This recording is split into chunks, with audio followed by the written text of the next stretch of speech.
Gloire à Dieu, gloire au Très-Haut. Notre Seigneur, il est le maître de temps et des circonstances. Il combat pour nous des combats visibles et invisibles. Nous lui rendons des multiples actions de grâce et nous bénissons son nom. Bienvenue dans notre partage quotidien. Bonjour bien-aimés frères et sœurs. Le Seigneur a pour nous un plan merveilleux. Il a pour nous des projets de bonheur, des projets de paix. Il a pour nous des projets de longévité. Ce matin, nous allons partager la parole de Dieu comme tous les matins. Et le thème de notre méditation, résister aux assauts du diable.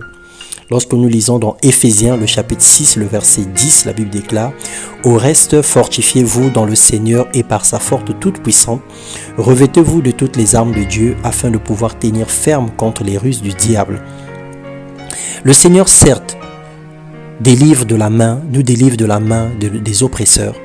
Il ordonne à ses anges de nous garder, il ordonne à ses anges en temps réel de prendre soin de nous. Toutes ces choses sont merveilleuses. Mais avant l'agression vient la tentation et l'oppression. Si nous cédons à la menace, il prend possession de nos pensées et nous communique la peur et le doute, le diable.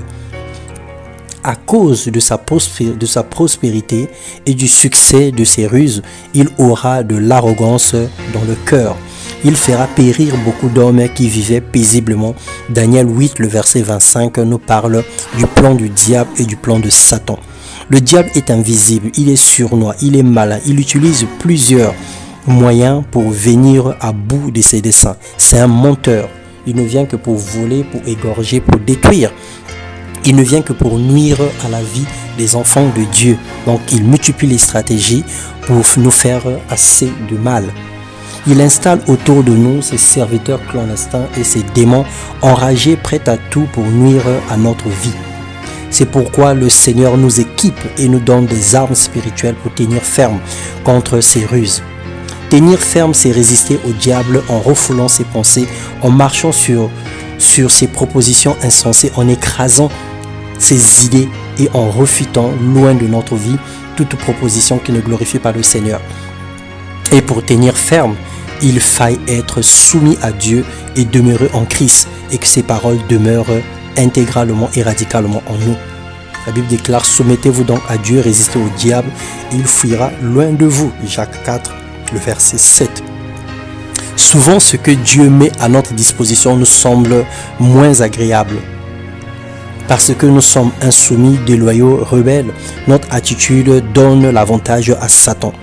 Dieu nous donne comme armure, c'est-à-dire un moyen de se protéger. La vérité, la justice, le zèle, la foi, la conscience du salut et sa parole puissante. C'est une armure que le Seigneur nous donne pour se protéger contre les assauts du diable. Alors gagner ou perdre est un choix. Réussir ou échouer est une décision. Dieu ne force personne. À celui qui vaincra, il donnera la couronne. Alors le Seigneur nous encourage d'aiguiser nos armes spirituelles, d'être prêts au combat et de se mettre sur la défensive en cas d'attaque ou en cas d'assaut du diable. Que nos cœurs se disposent à se soumettre intégralement à Dieu et à demeurer véritablement en Christ. Que le Seigneur nous garde fidèles à lui. Dans le nom de Jésus-Christ. Amen.